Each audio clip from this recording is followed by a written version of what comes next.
People who are new to the credit world, they often ask, what good is a credit score? I can just use my cash. Well, this video is all about things that a good credit score can afford you. Now, I know credit is dealing with borrowing, so a lot of times people look at borrowing as the ability to not be able to afford something or the inability to afford something. But in this scenario, I'm just letting you know the doors that credit can open. Now, I will say this. There are other ways and options to do what credit allows you to do so that you can do it from a more wealthy standpoint. But in just the world of credit, it's important to know how the credit score works and what it can do to benefit you. And then you leverage it and graduate to areas that may not even require you borrowing the bank's money because you become the bank. Whole nother conversation, whole nother video. What up? You got Mr. Smith, 0.5 of Mr. and Mrs. Smith. And in this video, I want to talk to you about different things that the credit score can do for you, especially if you're new to credit. Now, many people, when they think of credit, they think of this 3-digit number, which that's what it is. But I want you to think deeper than the number and the score itself. Credit represents credibility. If you understand that credit represents credibility, now you understand that reputation with the entities that you've borrowed or gone into contracts with matters. Once you understand that the reputation between you and that entity matter, then you honor the relationship a little bit more. So a lot of times people borrow money and they have no emotional attachment or no relationship type attachment to the entity that they borrowed the money from. I get it.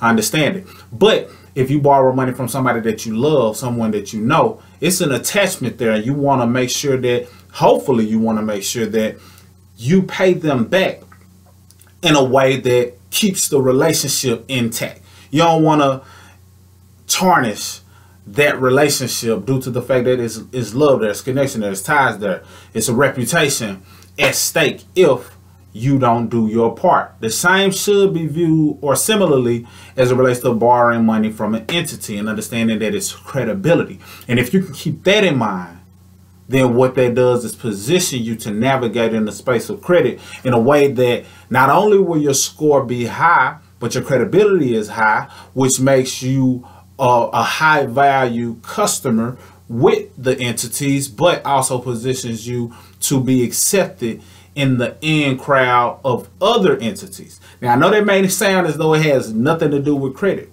but the same is true with credibility. If it's a relationship that you have with somebody and they're like, yeah, this is my boy, you can get invited to the party because it's like, nah, you know this person. So if you know this person and this person rock with you, then by all means, I'm definitely, gonna rock with you, at least, allow you in this facility so you can be in on whatever it is we're talking about, whether it's a party, whether it's a mastermind. The fact that you have a decent amount of credibility with someone, you're welcome due to that strength of that relationship.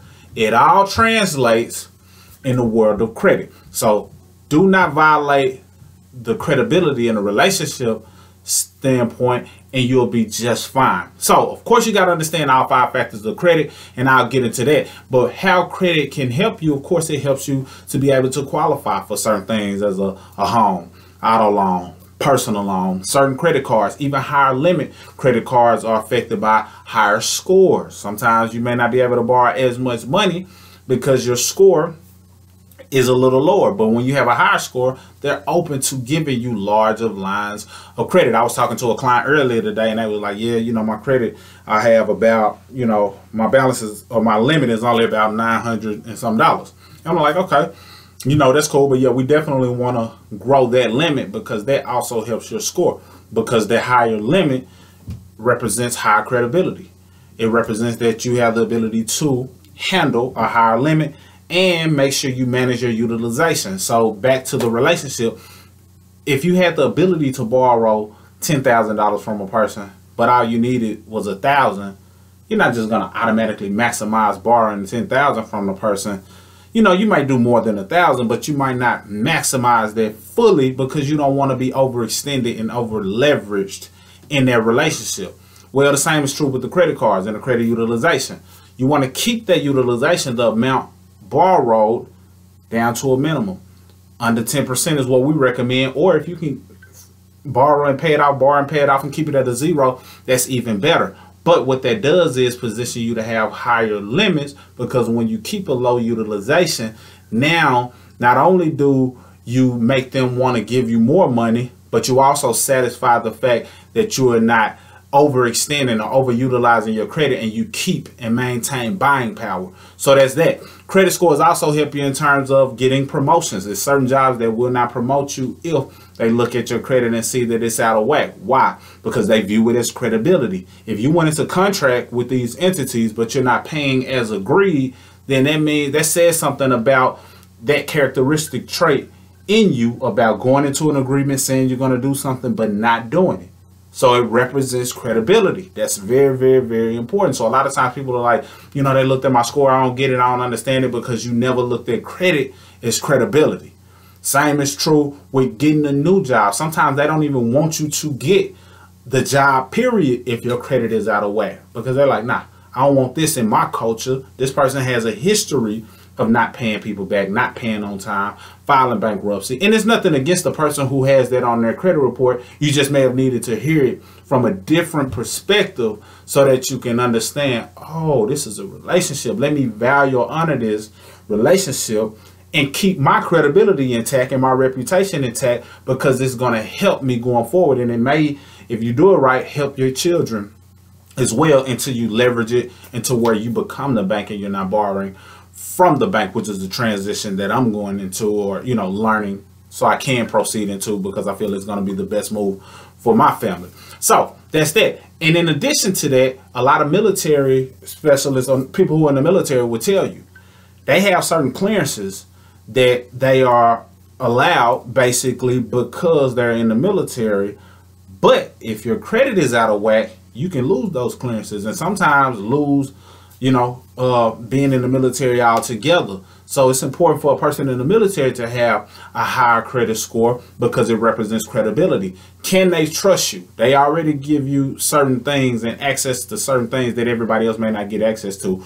You might already have some level of clearances that other people may not have access to. However, if you lose those and your report shows that you have all of these things on your report, it's like, we really can't trust you. We may not even be able to trust you overseas, because if somebody knew, who was not an ally of ours, somebody that was an enemy, knew that you had this type of credit or low credibility, then you're more likely to violate the agreement that you have with us as it relates to the military. If they offer you some type of money, they may offer, hey, I pay this, because money ain't a thing to them, and you see the dollar signs because your credibility wasn't there, the trust wasn't there. So it just makes sense when you view it from a way that you can understand. So having a higher credit score also helps you pay less on the things that you do borrow, because it's one thing to borrow, but it's another thing to borrow in a way that you're not a total asset to them